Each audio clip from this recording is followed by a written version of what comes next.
नमस्कार, स्वागत है आपका जनगण मन 24/7 में। जो मेरा यूट्यूब चैनल है, आप उसे लाइक करें, सब्सक्राइब करें और अपने सर्कल में और भी लोगों को बोलें कि इस चैनल को सब्सक्राइब करें, क्योंकि आपका समर्थन मेरे लिए बहुत कीमती है और ज़रूरी भी है।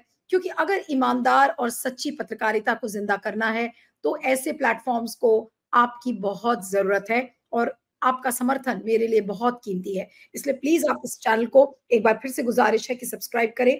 और आज बात करते हैं प्रियंका गांधी की, जिन्होंने वायनाड से अपना नामांकन भरा है। और वायनाड से नामांकन इसलिए भरा क्योंकि राहुल गांधी को जब वो रायबरेली से जीते तो जाहिर सी बात थी कि जो उनकी वायनाड की सीट थी वो उनको खाली करनी पड़ी। और खाली करने के बाद उन्होंने अपने बहन प्रियंका गांधी को चुना कि वायनाड की जनता के साथ अगर कोई न्याय कर सकता है तो वो प्रियंका गांधी है। लेकिन अब इस चीज को चर्चा लेकर काफी तेज हो गई है कि क्या बीजेपी वायनाड में कुछ ना कुछ खेल करेगी। हो सकता है कि प्रियंका गांधी के जो जीत का मार्जिन है उसको घटाने की कोशिश की जाए। वहां पर अगर डायरेक्ट फाइट आप देखें तो लेफ्ट वर्सेस कांग्रेस की है। बीजेपी वहां पे खाता खोलने की स्थिति में भी नहीं है। लेकिन पीछे से बीजेपी क्या खेल प्रियंका गांधी के साथ कर सकती है, क्या कांग्रेस इसके लिए तैयार है, ये सारे बड़े सवाल हैं लोगों के सामने। और संसद में अगर बीजेपी कोई खेल नहीं करती और एक ईमानदार इलेक्शन वहां पर होता है तो प्रियंका गांधी को संसद में आने से कोई नहीं रोक सकता। और संसद में आने के बाद क्या वाकई में मोदी के पसीने छूट सकते हैं? क्या प्रियंका गांधी वो काम कर सकती है जो राहुल गांधी भी नहीं कर पाए होंगे मोदी के साथ? आज इसी सब पर हम चर्चा करेंगे। हमारे साथ वरिष्ठ पत्रकार और पॉलिटिकल कमेंटेटर गिरीश जोशी जी जुड़ रहे हैं। गिरीश जी, आपका बहुत बहुत स्वागत है। Thank you so much for joining. और सर, पहला सवाल यही है कि प्रियंका गांधी आज नामांकन अपना भर रही हैं। उसके बाद उन्होंने बड़ा रोड शो किया। उन्होंने वायनाड की जनता से ये बोला कि जो भी काम अधूरे पड़े हैं और उनको वो पूरा करेंगी और वायनाड की जनता के साथ साथ वो चलेंगी और जितने भी इश्यूज हैं उनको उठाएंगी। लेकिन सवाल ये उठता है कि क्या आपको लगता है कि बीजेपी वायनाड के चुनाव में कोई खेल कर सकती है वहां पर? नहीं नीलू जी, खेल तो ये लोग तब करेंगे जब उनको कोई जीतने की होप हो, या हो सकता है कि वो प्रियंका को हराने के लिए कोई उसमें उनकी कैपेबिलिटी हो। That is not that.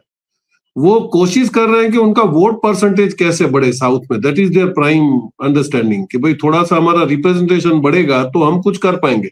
लेकिन दिक्कत क्या है कि उन्होंने बहुत ज्यादा केरला को एक्सप्लॉइट किया। वहां पे जो सेंटर की इंप्रेशन है कि भाई सेंटर ने हमेशा ही इनजस्टिस किया है उस स्टेट का economy, it's an model state. अब देखिए 30 जुलाई को जो डिवास्टेटिंग लैंडस्लाइड हुआ था उसको रेगुलरली सब लोगों ने बोला था कि भाई इसको आप नेशनल डिजास्टर डिक्लेयर करो, ताकि उसमें क्या होगा कि इंटरनेशनल फंड्स भी आएंगे, रिहेबिलिटेशन की स्कीम्स भी आएंगी पूरे। तो they deliberately did not do that. ये वहां पे बहुत ही स्ट्रांग मैसेज है कि भाई सेंटर ने हमको इतने बड़े डिवास्टेटिंग पोजीशन में भी हमको हेल्प नहीं करा था। तो this is not going well. दूसरा आप देखिए कि उसकी जो इकोनॉमिकल जो पूरा स्टेटस है, one thing is it is the highest educated state in India. उसकी पर कैपिटा इनकम में शेयर भी आप देखिए तो क्योंकि उनके पास प्लानिंग है। अभी ये लोग डेलिबरेटली बता रहे हैं कि केरला का जो जीडीपी परसेंटेज ऑफ शेयर है वो बहुत ही कम है, वो दूसरे स्टेट से हाई है, ये है। लेकिन अनफॉर्चुनेटली क्या होता है कि world is watching that state, क्योंकि वो जैसे बोलते हैं कि it's a land of God, तो lot of people are interested. आप देखिए उसका जो फॉरेन रेमिटेंस आता है that is the highest, 2 lakh crore only remittance which has been reported in 2023। तो ये लोग बाहर क्यों चले गए? क्योंकि दे वर एजुकेटेड।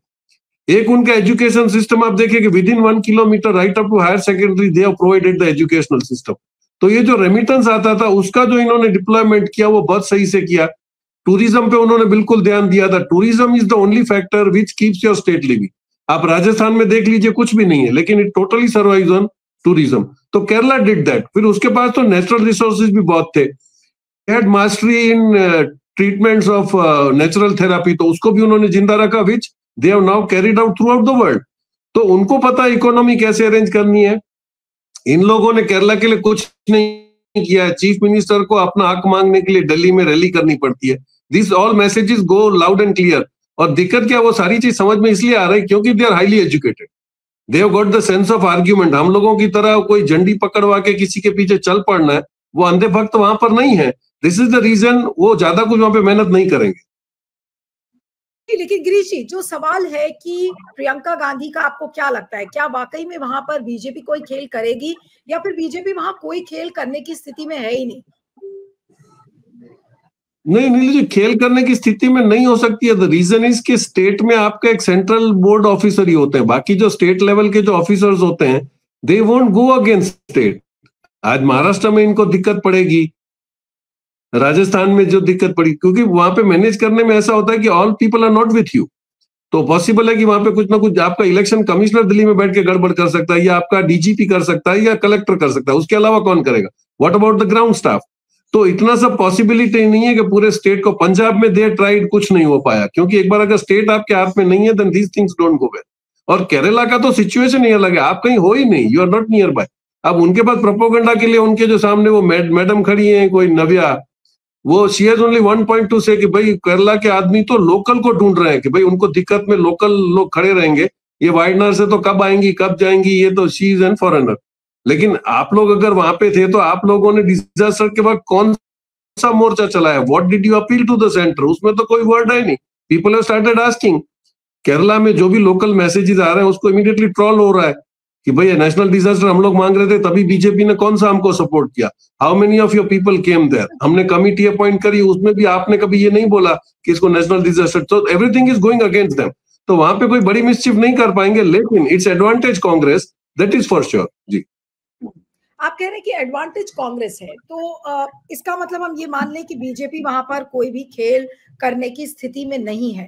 लेकिन कई लोग ये कह रहे हैं कि हो सकता है कि जो मार्जिन ऑफ विक्ट्री है और जिस तरीके की margin of victory Rahul Gandhi की आई थी, उस मार्जिन ऑफ विक्ट्री को घटा सकते हैं या कुछ उस तरीके का कोई खेल हो सकता है। आपको लगता है कि कुछ इस तरीके का भी खेल बीजेपी वहां पर कर सकती है ताकि उनको कोई टॉकिंग पॉइंट मिल जाए? कोई ना कोई टॉकिंग पॉइंट तो ढूंढेंगे ना वो वायनाड में। अभी प्रियंका को टारगेट भी किया जाएगा। तमिलनाडु में वो जो तमिलनाडु में उन्होंने किया था, they were feeling happy by telling कि देखो हमारा वोट परसेंटेज 2% से 7% हुआ है। That is the only thing they can get happy, क्योंकि उनके पास कोई सेंस ऑफ आर्ग्यूमेंट नहीं है जिससे वो पब्लिक को इनकलकेट कर सके। दिक्कत ये है, वहां पे आप डेमोग्राफिक अरेंजमेंट देखिए, 46% मुस्लिम, 13% क्रिश्चियंस। अब इसमें से ये कौन सा कांटा निकाल लेंगे बाद में? और बाकी जो बाहर से आए हुए लोग हैं उसमें ज्यादातर बिजनेस कम्युनिटी है। बीजेपी के प्रवक्ता है जो पूर्व एंकर प्रदीप भंडारी, आज उन्होंने यही कहा कि कांग्रेस की जो सेफ सीट होती है ये वही सीट होती है जहां पर 30% से ज्यादा आबादी माइनॉरिटीज की होती है। और उन्होंने साथ में ये भी कहा कि कांग्रेस तो एक मुस्लिम लीग की तरह पार्टी बन गई है, एक फ्रिंज पार्टी है और मेजोरिटी वोट्स उसको नहीं मिलते हैं। ये प्रदीप भंडारी ने आज अभी 3-4 घंटे पहले बोला है। नहीं तो इनके पास तो वो फॉर्मूला ए बी और सी तीन ही है। दे have got ultimately they can only say कि भाई हम लोग तो, अगर वो सारी मुस्लिम पार्टियां हैं तो आप हिंदू पार्टी हो, अपने आप को एस्टैब्लिश कर रहे हो आप, तो ऑब्वियस है कि वोट टूटेंगे। आप उस जगह पे बोल रहे हो जहां पे माइनॉरिटी मेजोरिटी में है, तो आप माइनॉरिटी को बोल रहे हो कि ये तो कांग्रेस पार्टी है, तो आप बाकायदा एडवर्टाइजमेंट कर रहे हो कांग्रेस की कि ठीक है उसी को वोट देंगे। उनका बिहेवियर जो है, इट वॉज डिफिकल्ट जब भी जर्नलिज्म ऑल इंडिया में एड पैन नहीं था। अभी आप देखिए every small message goes everywhere in the world. अभी वो केरला में because they educated, they follow everything, they learn everything, उन्होंने जो पॉलिसीज बनाई है उसकी आर्ग्यूमेंट्स होती हैं, they go to the local level. तो इनको को ये सीखने की जरूरत है कि हमने जो भाजपा रूल स्टेट्स में किया कि हमने एजुकेशन को बेसिकली खत्म किया। Kerala has done the other way round. और अभी भी जो उनका फॉरेन से पैसा आता है उसका जो बाकायदा वो उनकी रेगुलर उनकी वो गल्फ कोऑर्डिनेशन एक कमेटी की वो है बनी हुई। They regularly come here, meet with the administration and they ask भाई हमने जो पैसा या रेमिट किया था उसका आपने क्या किया। आज है किसी में पावर की वो जाके प्रधानमंत्री या होम मिनिस्टर से पूछ सके। So this is the difference ji.